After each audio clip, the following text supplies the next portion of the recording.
पंढरपुर में नामदेव जी की शिष्या जनाबाई भगवान पंढरीनाथ भगवान विट्ठलनाथ की लाडली प्यारी भक्त, भगवान को बस में करने वाली, भगवान के साथ एक हो जाने वाली, भगवान उनके साथ नामदेव जी के आश्रम में रहने वाले संतों के लिए गेहूं पीसते, आश्रम के कपड़े धोते, जूठे बर्तन धोते, जनाबाई के दिए हुए केले बड़े प्रेम से भोग लगाते, जनाबाई के साथ उपले थापते। जनाबाई जब रोटी बनाती तो आप आंख बचाकर उस रोटी को निकाल लेते और भोग लगाते। जनाबाई को देख करके कहते, जना आज मैंने बहुत दिनों के बाद इतना स्वादिष्ट भोजन किया है। जनाबाई के इस भगवत प्रेम को देख करके कबीरदास जी काशी से पैदल पंढरपुर गए। सुना कि जनाबाई के उपले से विट्ठल शब्द निकलता है और जनाबाई ने जब उन उपलों को दिया और कबीरदा ने अपने कानों में उसे लगाया तो सचमुच उन्हें विट्ठल नाम की ध्वनि सुनाई पड़ी। आप जनाबाई के चरणों में झुक गए। जनाबाई ने रोका, कहा, कबीरदा भगवान कहाँ नहीं हैं? भगवान तो सर्वव्यापी हैं। प्रभु व्यापक सर्वत्र समाना, प्रेम ते प्रकट हो ही मैं जाना। अंतर केवल इतना ही है कि भगवान मेरी सुनता है और वो भी मेरी गुरु की कृपा के कारण। मेरा गुरु भगवान पंढरीनाथ का प्रिय है, इसीलिए उसकी दासी जना भगवान की प्रिय है। ये उसकी गुरु भक्ति है।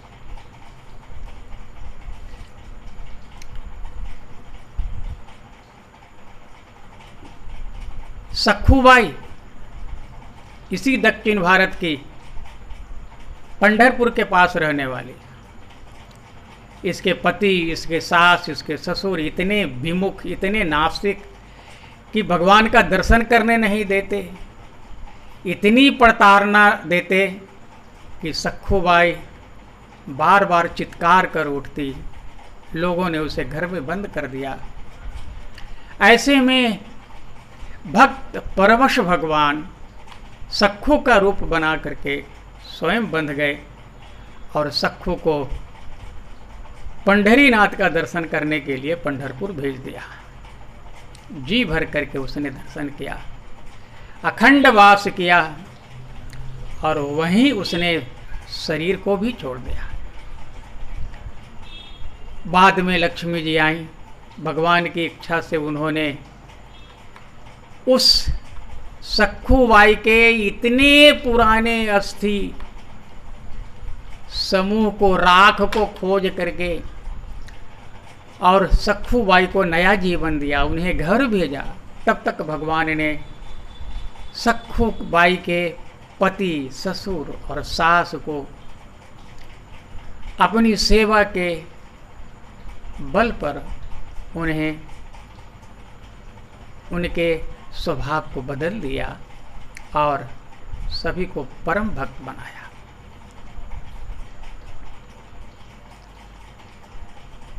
भगवान की परवशता, भक्त परवशता। जयदेव जी महाराज बंगाल के केंदू बिल्व नामक स्थान में प्रकट होने वाले, भगवान जगदीश के अवतार माने जाने वाले एक निष्प्रिय, एक निष्काम भक्त। उन्हीं के एक संबंधी निरंजन नाम के ब्राह्मण ने थोड़े से धन और संपत्ति के लिए कपट पूर्वक उनका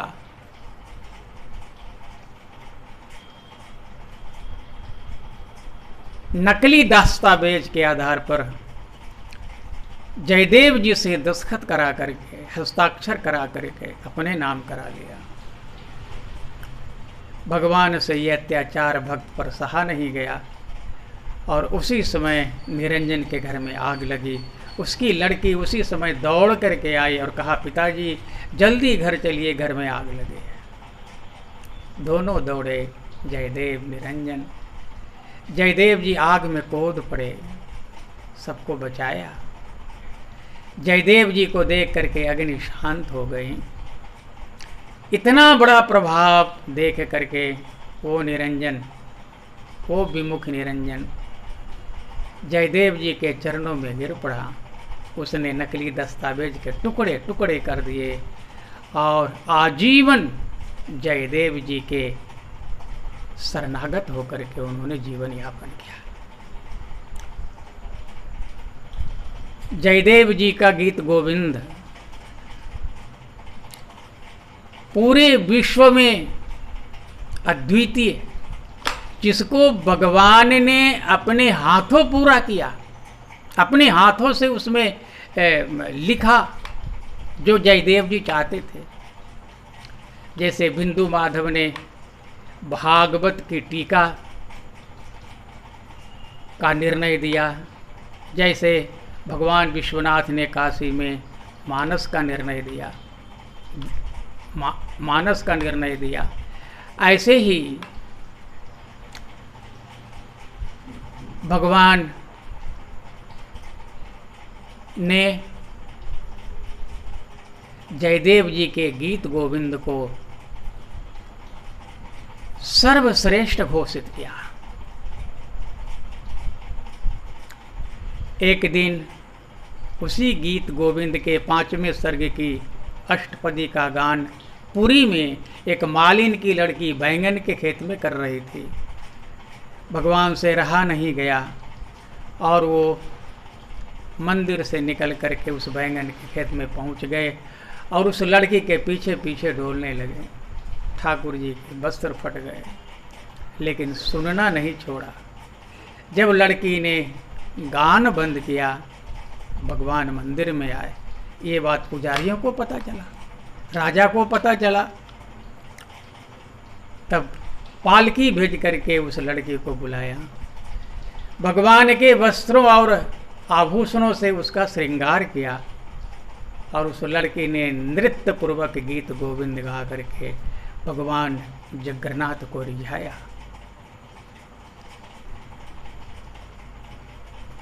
महाराज, मुल्तान में रहने वाली रबिया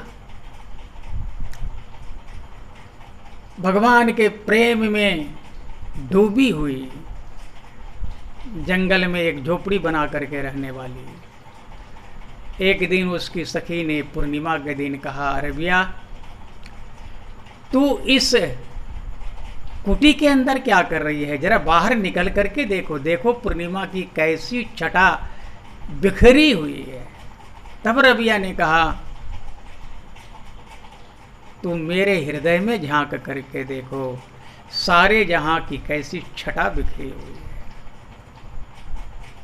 है। रत्नावती भगवान की सेवा करती हैं, उनके पति मारने के लिए सिंह को छोड़ते हैं। रत्नावती ने उन्हें नरसिंह भगवान समझ करके इस कलिकाल में उनकी पूजा की, उन्हें मिष्ठान का भोग लगाया, उनको तिलक लगाया। ये सारे दृश्य महाराज एक चेतावनी के तौर पर, एक सीख के तौर पर, आत्मचिंतन के तौर पर हमारे सामने घटित होती है। एक भजन आप इसका आनंद लीजिए।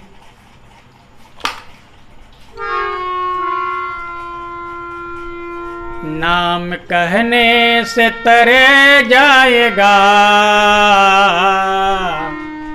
पार भव से उतर जाएगा।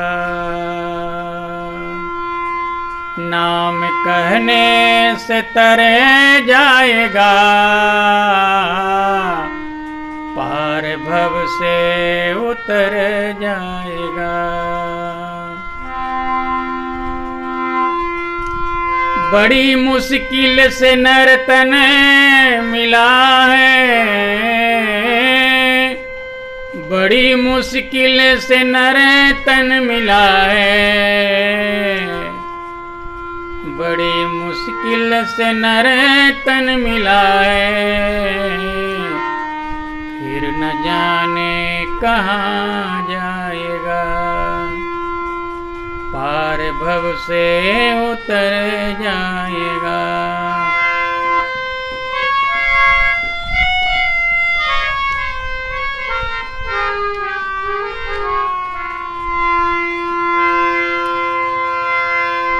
घर घर में तेरी घर घर में चर्चा होगी,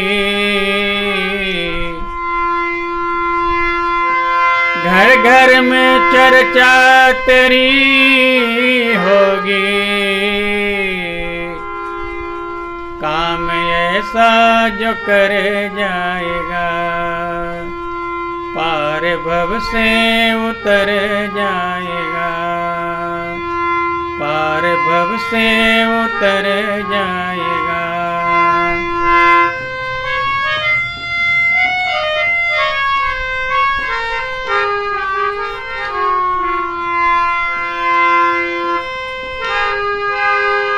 उसके आगे तू झोली फैला, उसके आगे तू झोली फैला। दाता झोली को भर जाएगा, दाता झोली को भर जाएगा, पार भव से उतर जाएगा। सब कहेंगे कहानी तेरी, काम ऐसा जो कर जाएगा, काम ऐसा जो कर जाएगा, काम ऐसा जो कर जाएगा। आज आत्मचिंतन भाग 4 आप श्रवण कर रहे थे। आपको कैसा लगा? अच्छा लगता है तो आप इसको शेयर करिए, लाइक करिए, सब्सक्राइब करिए और आप भी आत्मचिंतन में गहरे उतरिए। इन्हीं शब्दों के साथ धन्यवाद।